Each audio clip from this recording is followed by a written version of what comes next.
गृहस्थाश्रम धर्म में रहते हुए भगवत प्राप्ति किस प्रकार से की जा सकती है।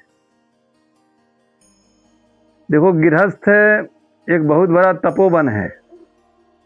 गृहस्थाश्रम, संन्यासाश्रम, वानप्रस्थ और ब्रह्मचर्याश्रम, ये जो 4 आश्रम है, तो तीनों आश्रम को जन्म देता है गृहस्थाश्रम। अगर गृहस्थाश्रम नहीं हो तो और आश्रम कहाँ से आएगा, संत भी कहाँ से बनेंगे। तो गृहस्थाश्रम एक बहुत बड़ा तपोवन है। गृहस्थाश्रम से ही सभी कोई आते हैं।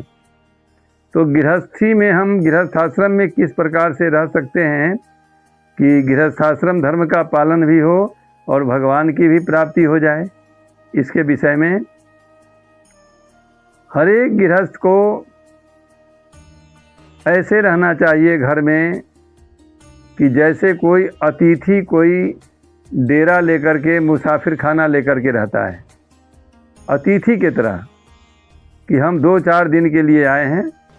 त्याग भाव से गृहस्थ जीवन चलाना चाहिए, महाराज जनक के तरह। जैसे महाराज जनक गृहस्थ आश्रम में रहते हुए भी वो विरक्त की तरह से थे, तो गृहस्थ आश्रम में एक अतिथि के तरह रहना चाहिए, अनासक्त भाव से।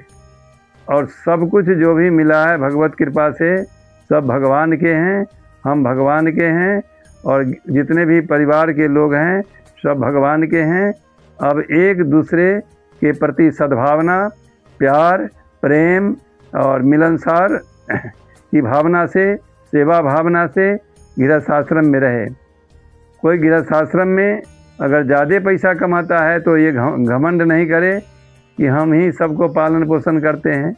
अच्छी बात है कि आपके द्वारा भगवान पालन पोषण करवा रहे हैं।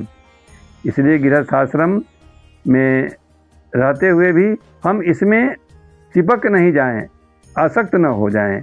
जैसे जल के ऊपर में नाव चलती है, लेकिन वही जल अगर नाव में भरने लग जाए तो नाव डूब जाएगा। तो गृहस्थाश्रम में रहते हुए यहाँ पर मोह का जल है, मोह का जल इसमें डूब जाएगा, भर जाएगा तो हम डूब जाएंगे। तो इसलिए अनासक्त भाव से गृहस्थाश्रम में रहें।